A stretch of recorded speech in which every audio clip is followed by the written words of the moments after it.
people immediately, there's a body language that goes up. They're like, I can't draw or paint. So then when I say, well, what do you do? And they're like, well, I'm in business. I'm like, oh my God, do you realize how creative you are? Your imagination, you've created something in sales. Like, you create these interactions. If you're doing it right, you can read people and understand like body language and when to pause and how to engage with people. And these are all interpersonal skills. So with all of that, this is all a creativity, because you're taking something that didn't exist and you're forming something.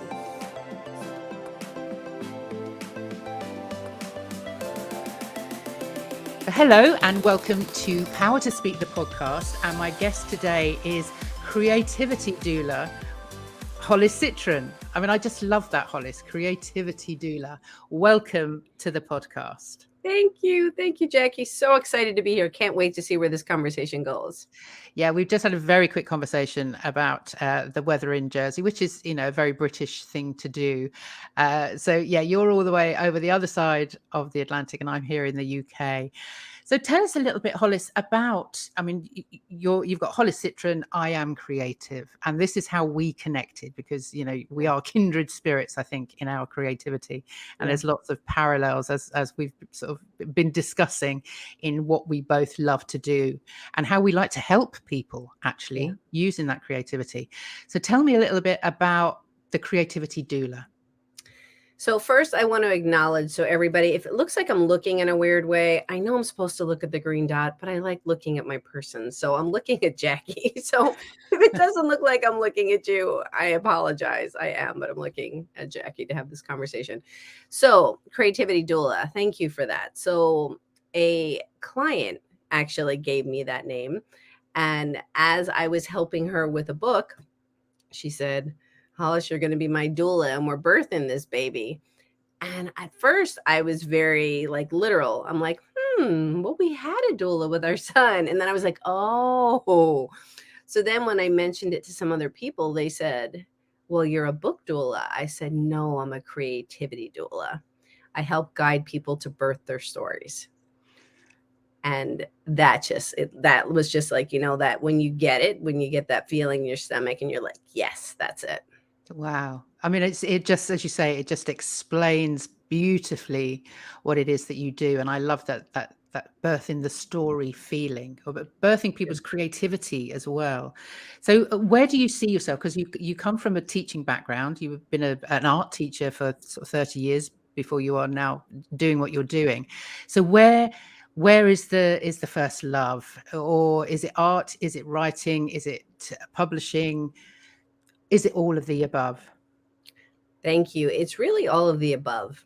And it's interesting how it all melds together, right? It's like we have all of these experiences that kind of guide and lead us to a point. And I honestly had never seen myself. I never knew I was going to have a publishing house. I didn't know that this was going to be a step in my journey. And as it has become that, it feels so natural. So this is a space where I get to combine all of my loves, really, because in the multi-author space, in the solo space, it's giving people safe spaces to feel expressive. And that's what it is. That's what it always has been in the art room to me. When I started teaching at 19, it's any space that I create, that anybody really creates, and when people feel safe and vulnerable enough to share, is when they feel that they have this again, the word safe space created for them to be able to have permission to make mistakes and do something that maybe they weren't given the title, the label of being an artist, of being a writer, of being a public speaker. It gives people the opportunity to step into it, to mess up, but that's the whole thing. But to mess up, to do well, to realize, oh my God, I didn't realize I was so good at that.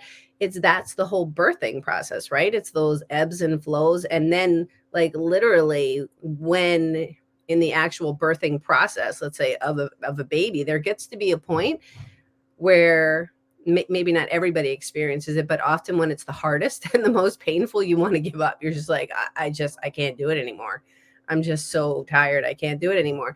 And I kind of correlate that to also being in a book, to also in any creative process. We often, just as we're about to get to that point of it like coming to fruition, we're like, oh my God, I'm just tired. And I don't know. Can you relate to that, I Jack? can relate to that. I remember that. Well, yeah, I remember in the literal sense as well as the creative sense. So yeah, I can see that from both sides. And I just love the analogy completely, because we both, I mean, it's exactly what I do within the spaces that I hold for people, which was around acting, is now around public speaking and keynote speaking, and just kind of from that kind of conception of that idea of when that idea is sort of that spark ignites, and then suddenly from there something builds and something grows. And that's exactly what I do, is just give people permission to run with it, to really get behind what that idea is, and just trust your own creativity. And a lot of what I do, as you've said, is giving people permission. Because when we get into adulthood, and I'm sure you find this as well, when we get into adulthood, we kind of think we're not allowed to play anymore, and that we should leave all that behind. And it's not to do, it's not an adult activity. It's something that we should avoid at all costs, because it's not professional, it's not normal for an adult. And actually, when you give people permission to play and be creative, then it's just, apart from anything else, it's so good for well-being, for for people's stress levels, to just give them. But it does come down to permission. And I can see that penny drop for people sometimes in the spaces that Right? I'm in.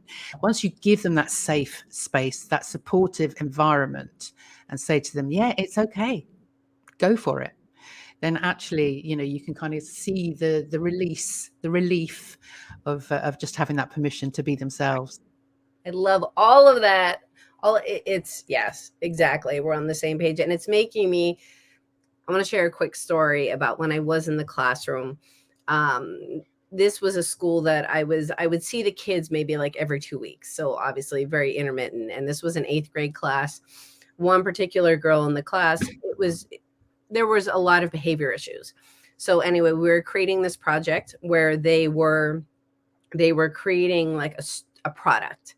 So they came up with the conception of the product, and then they named it. They did a little my words today. They did a prototype of it and all this. So she happened to be there this one week, and she's like, Miss Citron, before class, I don't know what to do. So in short, I explained, I said, kind of maybe try this approach. But I said, when you in your stomach get that butterfly feeling that you're excited about something or something feels right, that's when it's right. And she was like, okay. And this girl I never knew behavior wise where she was going with stuff. It could go in any direction. So anyway, I went up to the front of the class. I did like a quick intro to be able to tell everybody, just remind what we were doing. And all of a sudden she sat up straight. And then it was just like, I could see. So we had eye contact, and I looked at her and I said, you have it? And she went, yeah. And I was like, yes, like those are literally, it's a visceral feeling when people are connected and give themselves permission to kind of get past that cloudiness. Because exactly what you said, I couldn't agree more, that as adults, we get stuck in this whole adulting process Mm. of, well, that's not professional, Hollis. I have a mortgage to pay. What are you saying? I'm going to go and do finger painting, or I'm going to go on that walk that I enjoy doing. But do you think I have time to do that? And that's when it's all the times of, yes, you can take Yeah. 5 minutes to do that thing. Because when you take that 5 minutes, just like this girl, when she actually tapped in, then it came to her. Yeah. And that's exactly, and it doesn't have to be these major epiphanies when you're going on your walk or doing whatever you're doing.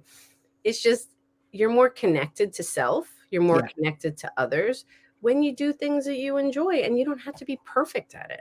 No, and it somehow it gives our brains just time to to relax and not have all of that other stuff going on, because when you're playing, it's just so so freeing. There's a guy, I don't know if we've had this conversation before, about this Dr. Charles Lim.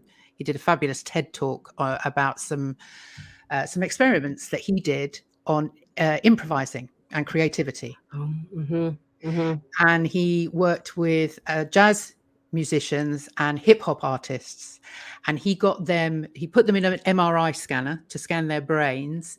He got them to play a learned piece, either if they were a jazz pianist, or whether if they were hip hop, they got them to rap a learned piece. And then he did it again, and this time he said, just make it up, improvise. So the jazz pianist was on his keyboard improvising, the rapper just was rapping. And what they found, it was a very small study, but amazing. What they found was that the brain, and it's the prefrontal cortex. I'm going to get it wrong. Prefrontal cortex. Yeah. That part of the brain that deals with our inner critic, really, all of those sort of little negative voices we get, it temporarily shut that part of the brain down when you were improvising. So we are able, when we're in those moments of playfulness and improvising and just making it up as we go along, that we actually can shut down that part of our brain that tells us we shouldn't be doing that, and there's more important things we should be doing, or we're not good enough, or we're not creative. Is that, and this is what I say to people all the time, is just do it. Just, yes, and just say yes, and just go with it. And it's, the whole kind of creative process comes out of those moments. Because it's like flow, right? It's as people may hear that terminology, it's being in the flow. And because you're not overthinking, you're not in this headspace, you're in your heart space. So maybe it's just, you're just allowing. And it's kind of like, that's where the mistakes, that's so often where we jump. I mean, any inventor, anybody who's invented anything, with the light bulb, like 5,000, 10,000 times and then it worked, and then it came through. But it's kind of like just allowing to come through and then kind of go from there. It's when we actually, it's a beautiful process. Yeah. And we don't fight it. Yeah, absolutely. And I know that feeling in the pit of your stomach. That kind of, I can remember getting that when I was actually acting. If I got into that part, if I was being rather than playing, I could feel that in my stomach. I just knew that I'd got it.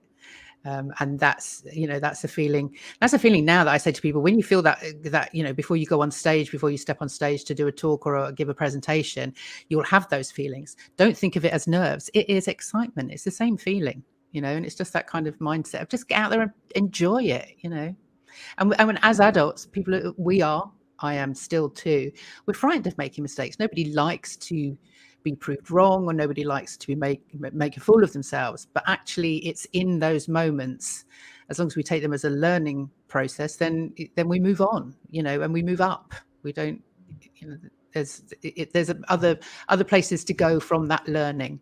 So it's funny, as you said that, I don't know, it's kind of like that whole thing with adulthood and this whole mistake thing. It takes me back to almost like childhood, people making fun of you.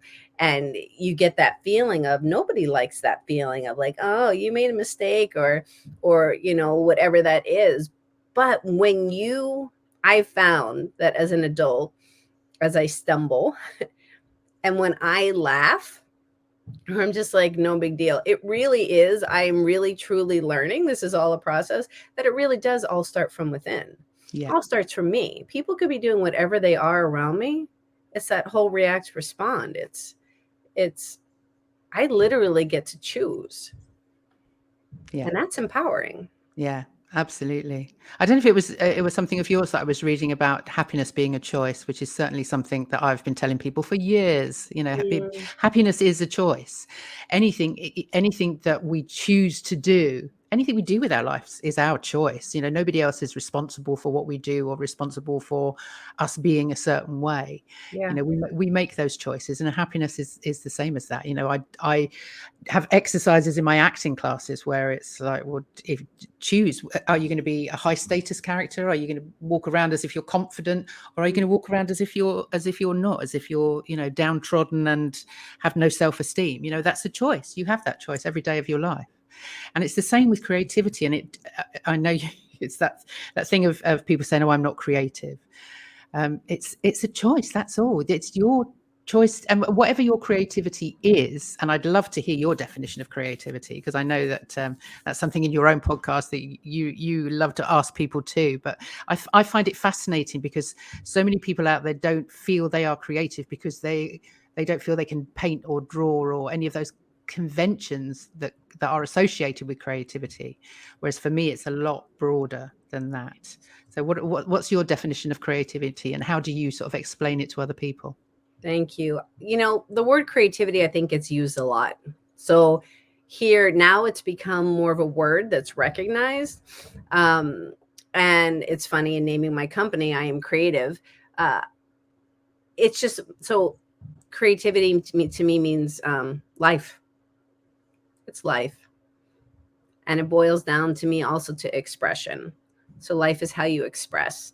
And it really is in all of the moments of life. You choose what clothes you're putting on your body. You choose how that's a form of expression. You choose how you do your hair. You choose the words that are coming out of your mouth and who you interact with. All of this I see is like literally sculpting and shaping. Words, conversations I see as sculptures. How you that goes to how you present. When I talk to people because just what you said, there's the societal understanding of relating it to drawing or painting. So when we say our niceties of what we do, and people immediately, there's a body language that goes up. They're like, I can't draw or paint. So then when I say, well, what do you do? And they're like, well, I'm in business. I'm like, oh my God, do you realize how creative you are? Your imagination, you've created something in sales. Like, you create these interactions. If you're doing it right, you can read people and understand like body language and when to pause and how to engage with people.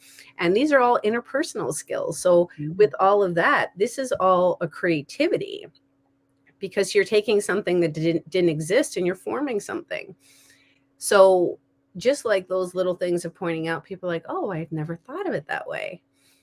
And then they stand up straighter, and then they see more value in what they do, because everybody wants to be valued. And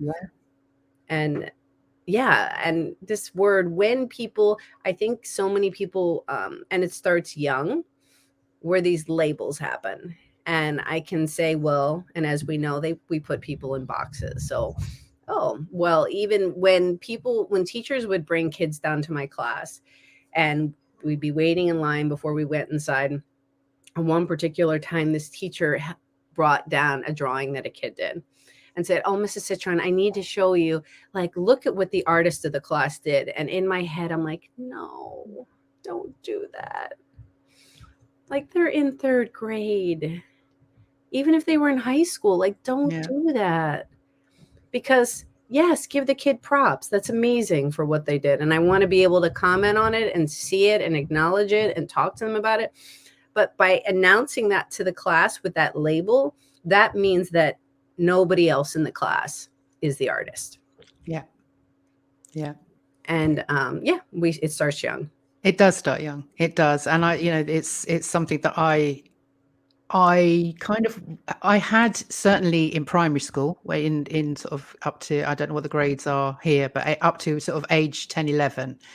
And then when I swapped over to the senior school, the big school, where it was all about maths and English and all of those things, there didn't seem to be the room for the creativity. And actually, I didn't know where to put myself. I didn't know. They did art, but there was no drama. There was an after school drama class, which I couldn't go to because I lived miles away from my school. So there was no kind of creative outlet. And that was really, I don't know. I didn't have a sense of belonging, because when I was at primary school, I had, and maybe that does come back to, perhaps I was labeled the artist or the creative or the actor or whatever. But I don't know, that kind of gave me a sense of belonging somehow that I lost when I moved up to the big school. And it was something that then again got completely bashed out of me by my careers teacher, who, when I told her I wanted to be an actor, kind of went, really? And so I ended up going to art school, which was, I suppose was better than nothing.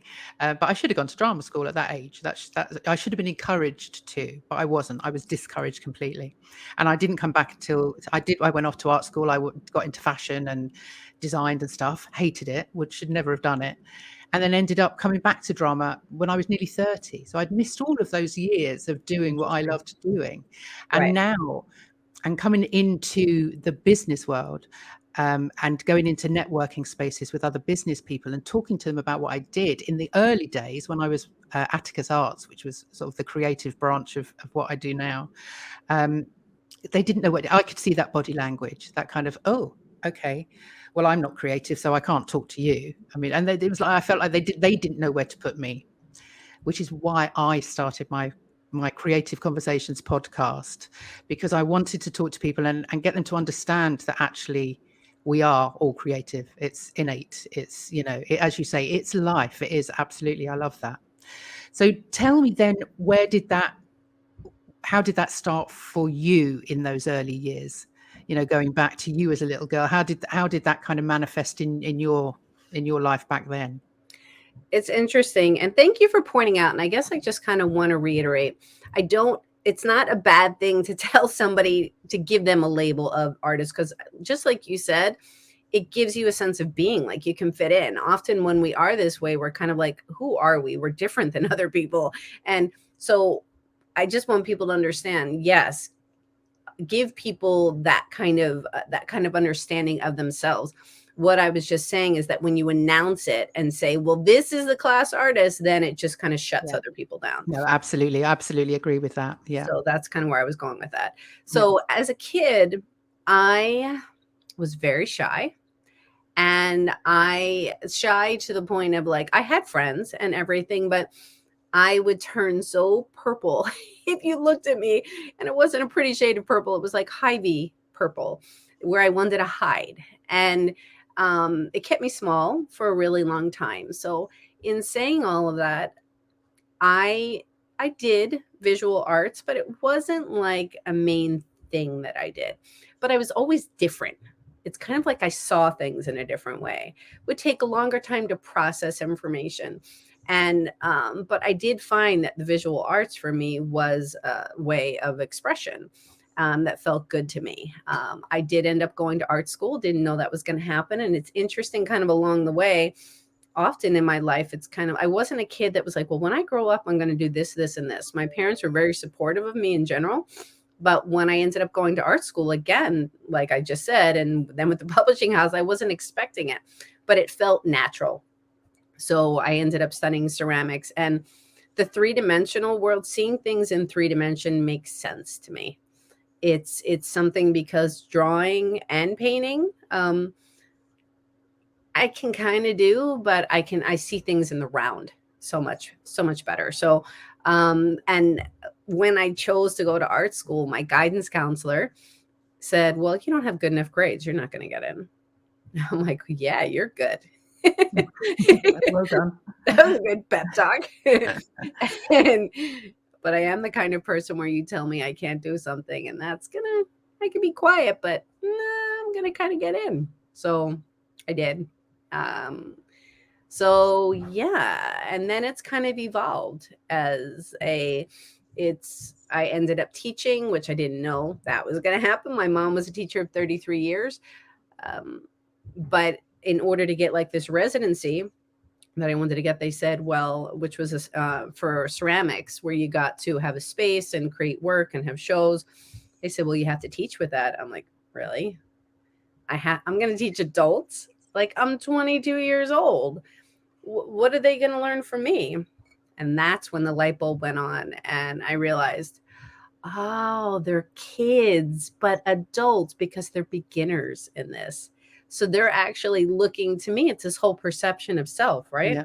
Yeah. They're looking to me as the expert because I went to school for it. Didn't matter what my age was. And then I was like, oh, that was really empowering. And then it just kind of snowballed from there. Yeah. So how was it with your parents and the creativity? You say your mum was a teacher. Were they very supportive in what you were going to follow up Yes. for?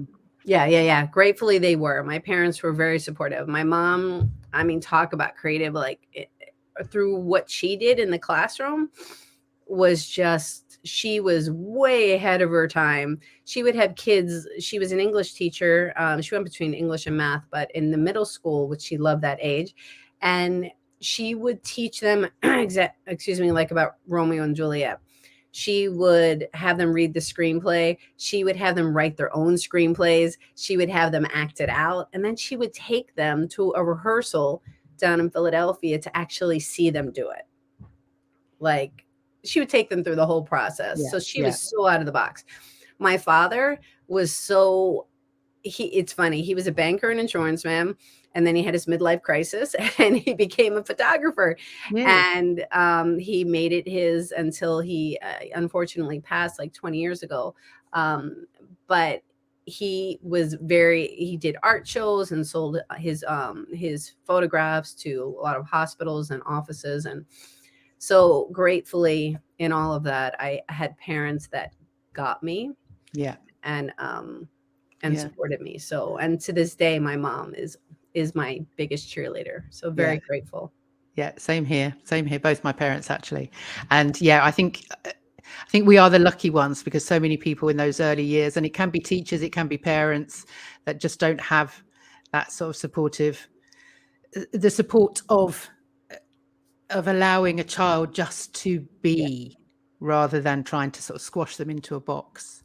I mean, Yeah. I don't know if you're aware of Sir Ken Robinson, No. English professor, unfortunately passed a couple of years ago now, but he's done, I mean, I am obviously tell a TED talk. I do love a TED talk, but he did one on how schools kill creativity. And I would urge you, anybody out there listening, watch that TED talk because it's, I mean, apart from anything else, it is absolutely hilarious. He is as a public speaking coach, he is the master of just talking, being engaging, being informative, and it's just the best talk about creativity and how we don't value it as a society as much as we should. Yeah. And certainly over here, I don't know what it's like in the States, but over here it seems to be slowly eroding from our curriculum over here. And it Mm. needs, so many people, even when it comes down to communication with what I do, and hands up to your mum. I mean, English is one of my loves too, to take people through that process of reading, writing, and then analyzing, and then seeing it out there being acted. I think it's just showing young people the importance and the magic of words and creativity in that way. Yes, it's just all about, like, the word expansion is just, it's all Yeah. about expansion, because you see all of these moving parts. Nothing exists just in itself. It's all of these parts, these little pieces that come together in order to create something. And then it has the chance to be like, okay, this is what it's meant to be. It stays as this, it stays as a writing, or then it turns into a play. And then once it turns into a play, what does that look like? Then there's so many offshoots of that with costume design and stage Yeah. design and besides just the actual writing, then it's the how do you speak the words and how you use the intonation of your voice and all of that, and body language, like you showed Yeah. in the beginning. it's so true. It's like, are you going to have your shoulders up just by doing this and this? Just completely Changing. Yeah. convey two totally different things just by Yeah. like two simple little. Yeah. Yeah. I mean, I love as well in that example of the collaboration that comes with anything. I mean, I can remember having parents come up to me when I was teaching acting to children many, many years ago, and sort of saying, "Well, can you get little Johnny an agent? You know, he needs to be an actor and all that sort of stuff." And it's like, well, I could ask for you, but actually that's not what I do in my classes. My classes are about, giving kids the opportunity to express themselves and to work as part of a team, to actually collaborate and become part of something larger than themselves. So it's not about the individual actor and the talents, but it's about actually bringing people together to create something that is entertaining for the audience. It's not about them. It's about the people that they're actually, at the end of the day, which is what I do now. Yes, I craft people's talks with them, and I find their stories a bit. I'm a bit of a story doula myself you sometimes. are. It's finding those stories that that sort of relates to their audience, but it's about the audience. It's not about them. Yeah. Mm. So let's move on then to the whole kind of the story and the book publishing side of what you do. So where do you start with that? Because you've done sort of the multi-author books, Yeah. which is something, I mean, I've read a couple of books that are written in that way, but what's the idea behind a multi-author book, and what have you done to help people birth those stories? Yeah. Thank you. So the multi-author is basically, so on my end as being the publisher, I come up with the title, which is the topic, and then gather people into the space. And with that, it's obviously people resonate to that topic.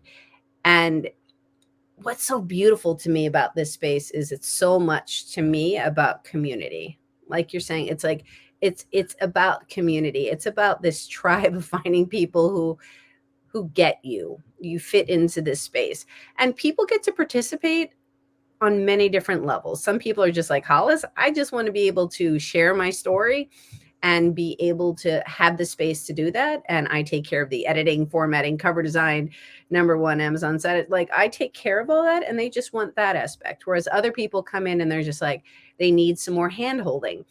And they're like, oh, God, I've really been wanting to talk about this, not sure how, da da da. So I offer, coaching within the space and all this in order to help them be able to get it from their head onto a piece of paper. And then in the process, have this community around them where we have set up workshop times for them to brainstorm together in order to show different techniques in order to enhance their writing, in order to have people come in and teach them more things. A lot of people are entrepreneurs. It doesn't mean that you have to be that. It could be anybody who just has a story to share, but it's bringing in people from the outside also to help nurture and grow people as individuals. So when they come in, people choose how many, there's different levels. So it could be 1,000 words, it could be 3,000 words. And then we just kind of, gauge it around what a person needs. But kind of just getting to the whole concept of the multi-author, what I love about it is that it's, and you see a lot more of them lately, it just has all these different perspectives in one space on a topic. Yeah. And I think that's incredibly powerful. Yeah. And so the people that are coming to you, are they drawn to the topic? Are they drawn to the title? Yeah. Are they people that have, is it fictional, or is it sort of autobiographical? It's autobiographical. So here's a quick example. So in my first one, creativity is whatever you want it to be. Here we are expanding the definition of creativity. So one of my people was talking about her expansion of self, and she kind of went from this very serious um, adulting person in her bubble. Manager didn't realize all this stuff was, she didn't realize that there was any issues going on until she had a major health scare. And then within the health scare where she almost died, then she kind of had this rebirth. So she talked about this whole process and how she defines it. But I think what's so beautiful to me in this is that when there's a round of edits and the edits came back to her, and she said to me, Hollis, is it okay if I leave all of the mistakes there? And I said, yes. I love that. She said, because those grammatical errors and punctuation errors, she said, I'm lucky to be alive. So those actually help to show who I am. And I'm like, oh, that is so freaking powerful. So she did like a little disclaimer that said, if you don't like punctuation and grammatical errors, then skip over my chapter. Yeah, that's a difficult one, isn't it? As long as you've got the disclaimer in there, otherwise people are looking at it going, well, that doesn't read quite right. But no, I love that as well, because those are what makes us Yeah, I mean, who we are. her eyes were Absolutely. filling up with blood when she was driving. She all of a sudden she couldn't see, and she thought she just needed glasses. So she was on the LA freeway, and she was going to push through, but she's like, no, this is getting really bad. And then she ended up going home. She went to the eye doctor, and the eye doctor looked at her son and said, take her to the emergency room. Her eyes are, it's blood. She has a tumor. I don't know what's going on. You need to get her there immediately. Wow. Yeah. Wow. And it's, there's we all have these stories. I write quite a lot on this, because I went through breast cancer when I was 28, which was obviously very, very young to have breast cancer. And it changed my life completely. I wouldn't be the person I am today, thankfully still here, if I hadn't have had that experience. And so that's one of the reasons that I love finding those stories in people, because I know for a long time I would say I wasn't embarrassed by it, but I almost felt like a victim somehow, that I was a failure, that it had happened to me. And actually, I spent a few years just kind of trying to not really particularly tell anybody that I'd been through that. Whereas now I know it's part of my experience. It's part of what's made me who I am. And I really encourage people when they're putting these talks together, presentations, what are those stories? They don't necessarily have to tell people, but actually when they get them out of their head and put them on a piece of paper. And I was talking to another a guy about for a podcast who deals with language. That's his thing. He coaches people how to coach people, actually. But it's a lot of what he does is around language, and it is that kind of the language that we use on ourselves that really sort of keeps us very small. And once you get those stories out of your head, he said we're story hoarders, and actually we keep them all in our head, and so that there is no beginning, middle, and end. So they just keep going round and round and round. And actually, when you get them out of your head and onto a piece of paper, you can see them in black and white. They've got a beginning, a middle, and an end, and they're kind of not dealt with, but you can then start picking them apart. You can start then kind of going, well, that's the reason I do this now, and that's the reason I am passionate about this. And you can find those in your own stories. So yeah, it's a big part of what I do as well. So I love that. I love that, just giving people the opportunity to write those stories down. And thank you for saying all that you said. And when people are vulnerable and are willing to share, like you said, there's shame, there's guilt, there's embarrassment, there's like all these lower level feelings that we often feel around circumstances. Well, I don't feel like I'm good enough. I don't, whatever it is.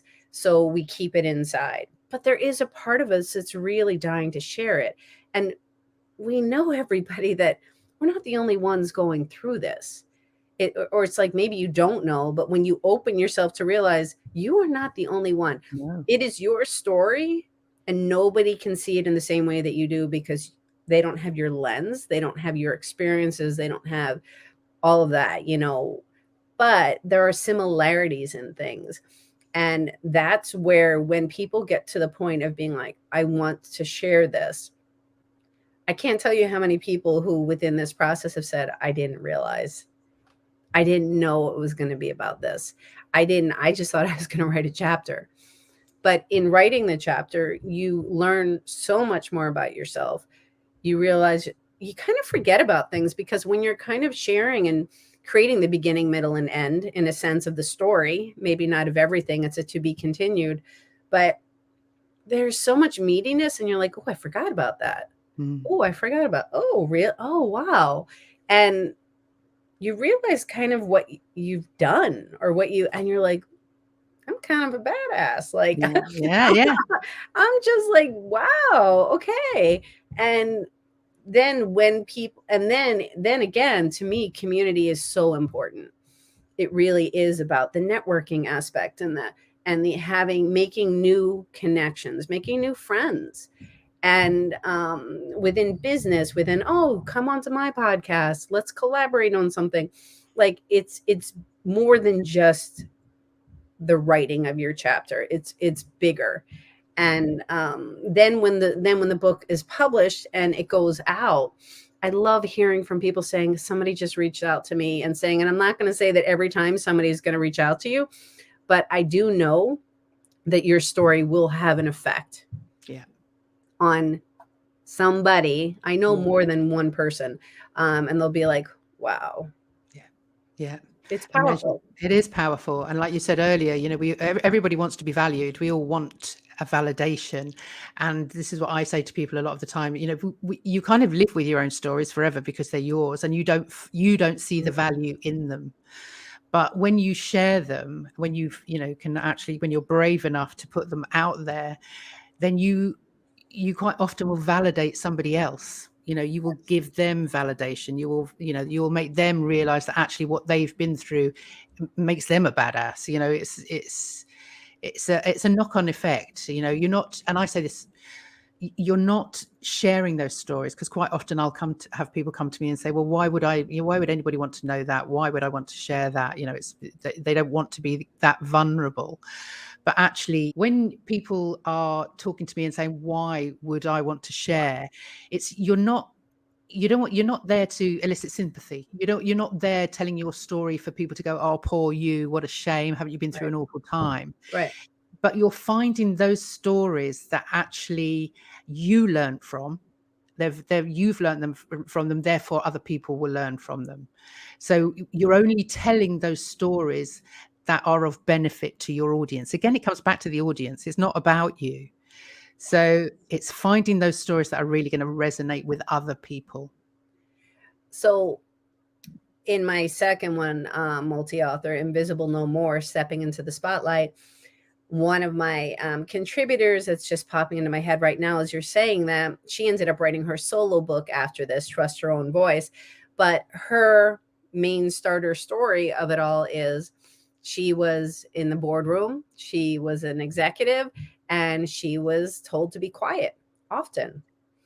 And how many people, everybody can relate to, whether you're in a boardroom or outside of a room where you're literally shushed and you are completely disregarded. And even if you said something, it's like, no, but then somebody else says something in exactly, basically the same words, and people are, oh, that's a great idea.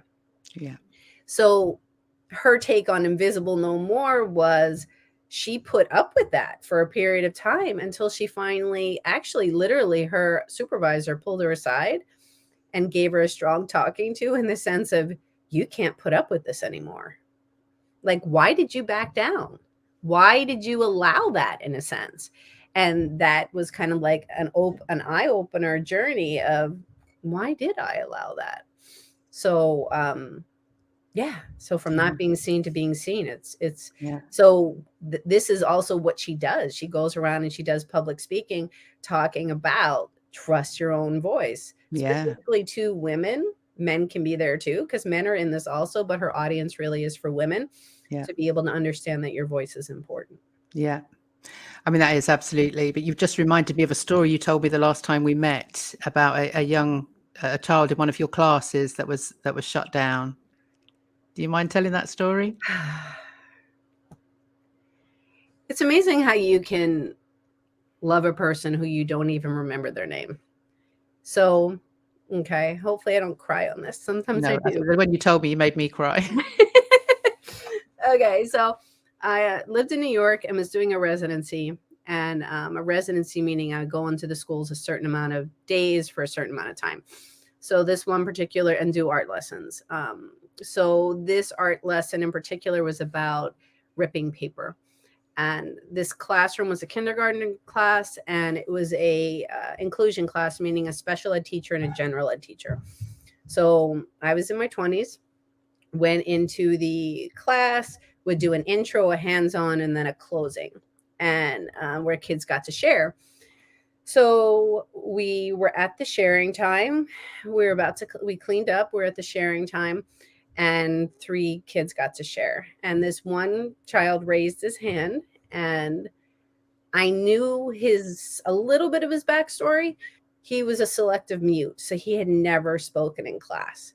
So here's this 6-year-old, and he'd never spoken in class, and his hand went up. So here I am in the middle of the class on the rug. I'm having a friggin' party in my head. I'm just like, oh my gosh.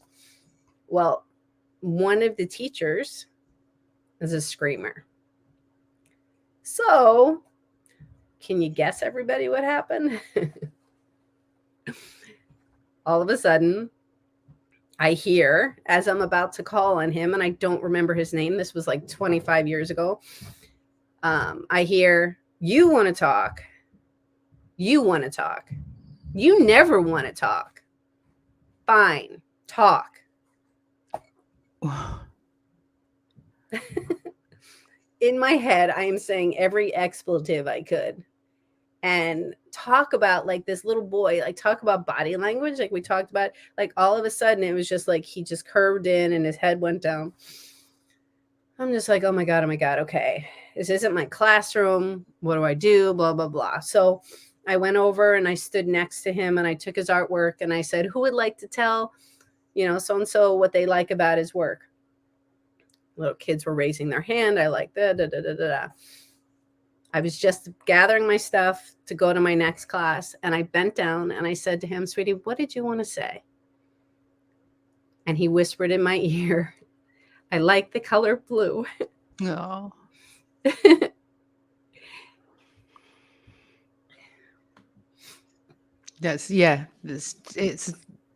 It's an incredible story on so many levels, because like we were talking about earlier, it's such a vulnerable time at that age, and Yeah. adults have so much responsibility.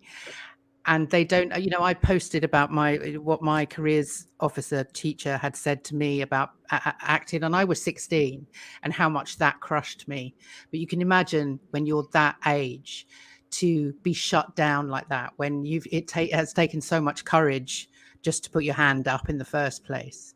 We just need to be so aware. As I say, I shared that post, and a former teacher commented on it and just agreed that at that age, teachers have so much responsibility, and they really need to be aware of what they're saying and what they're passing on, because you can probably guarantee that teacher probably was taught that way when they were at school. And it's a cycle that goes on, and we just need to break it and be a little kinder.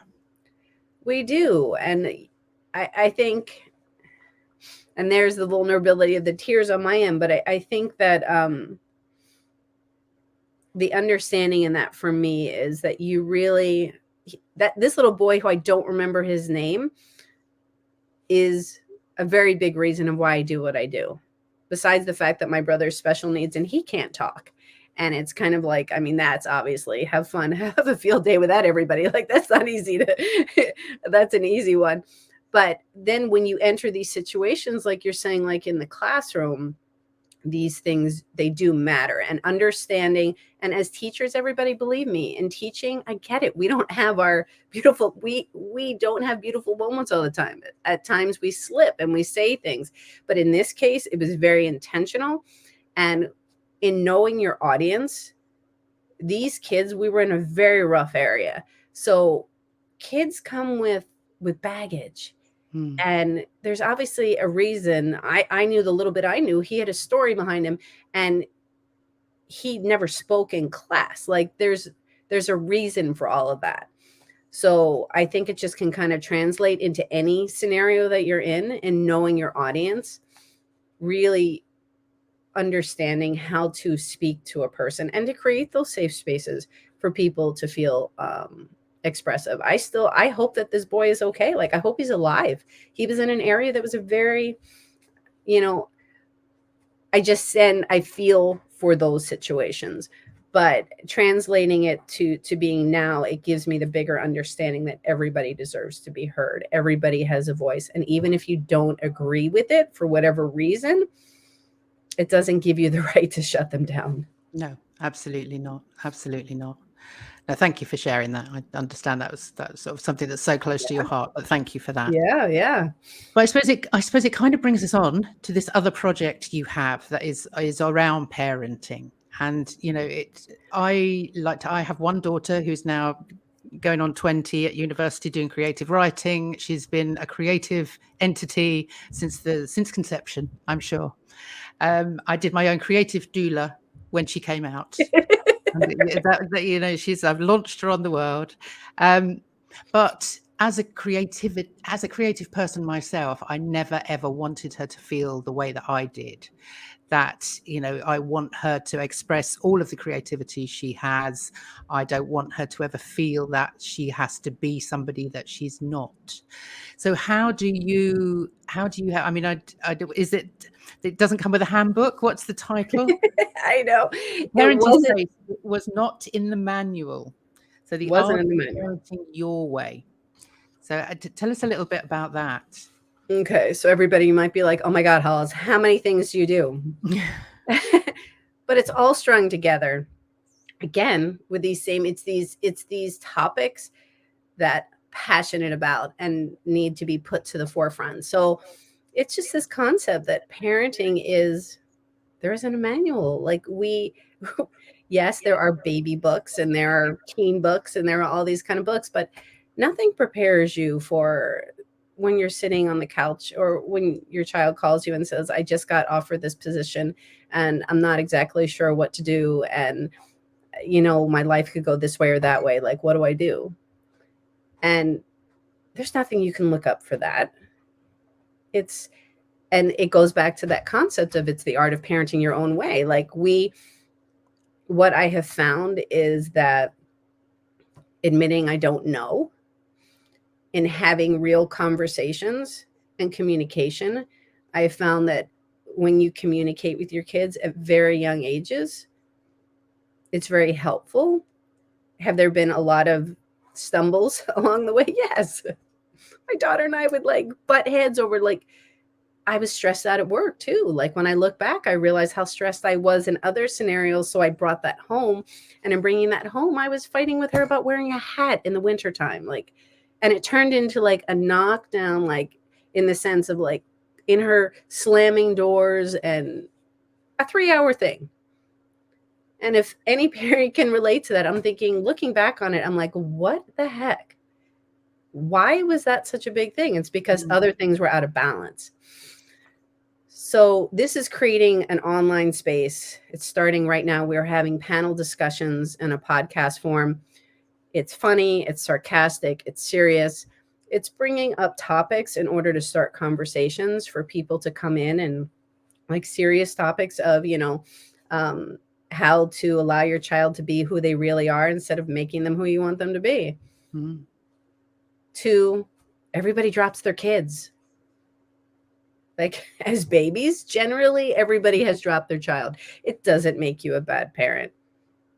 It doesn't make you, in these senses of obviously it's a mistake. And, but people don't talk about that stuff because they think, oh my God, I'm such a bad parent. And then it affects me. So yeah, that's kind of the idea. Yeah, no, that sounds great. I think it's really well needed.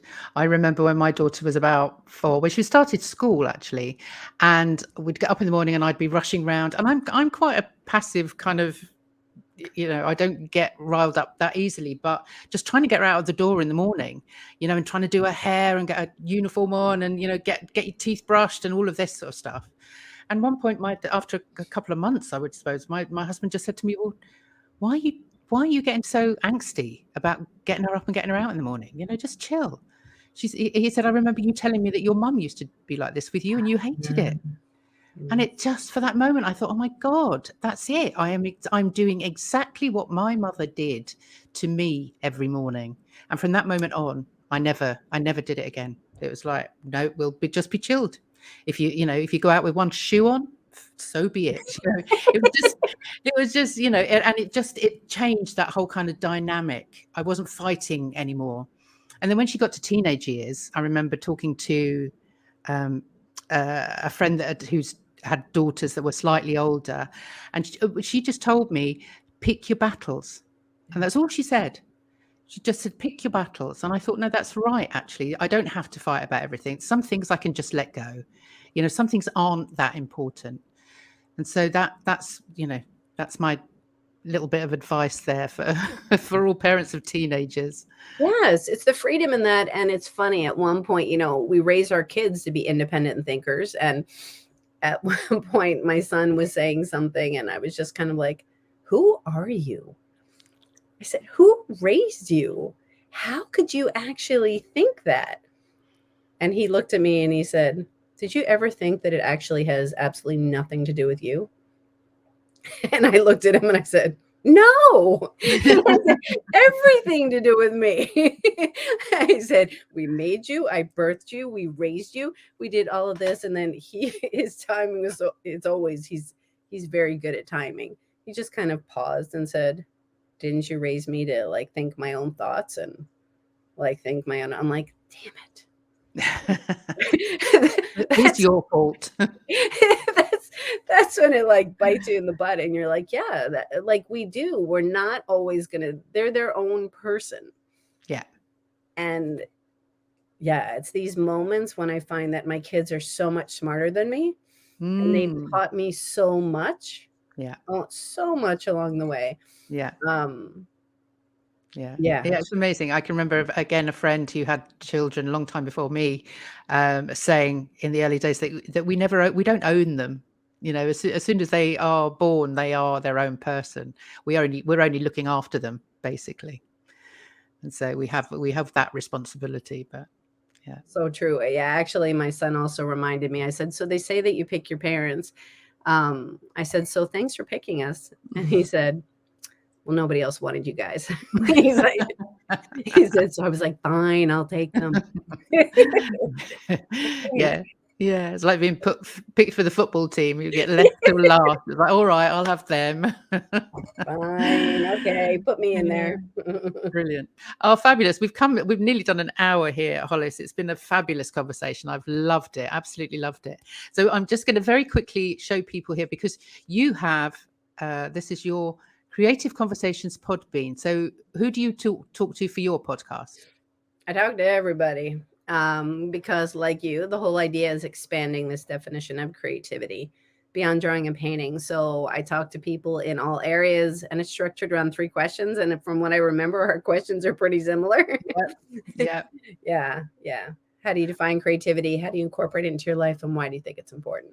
Yes. Yeah. Mine was very similar. And how to use it for your work and well-being was the one that I loved. But bizarrely as well, my Atticus Arts was Atticus Arts Creative Conversations as well. So yeah, we've definitely gone down the same route. But I love this photo of you. I'm going to have to show this. If you are listening to the audio, you'll have to check out on YouTube. There's this fabulous photograph of Hollis covered in paint.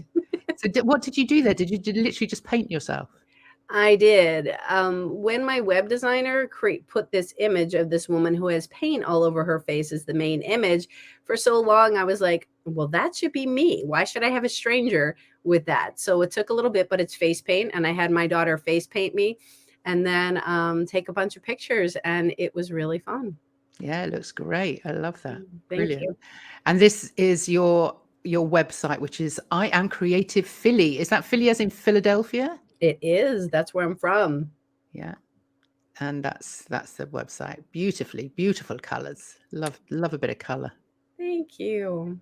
Fabulous. Thank you. Was there anywhere else, that people can come and find you, or anything you'd like to tell the audience before we sign off? I think that's really pretty much, has it covered really well. It wasn't in the manual, is on the I Am Creative website. and also the publishing house, which my publishing house is called Express Yourself Publishing. That's all on the website too. So you can kind of find everything. Bring The everything to podcast is there. Everything is in one space, so you don't oh, have to jump from place to place.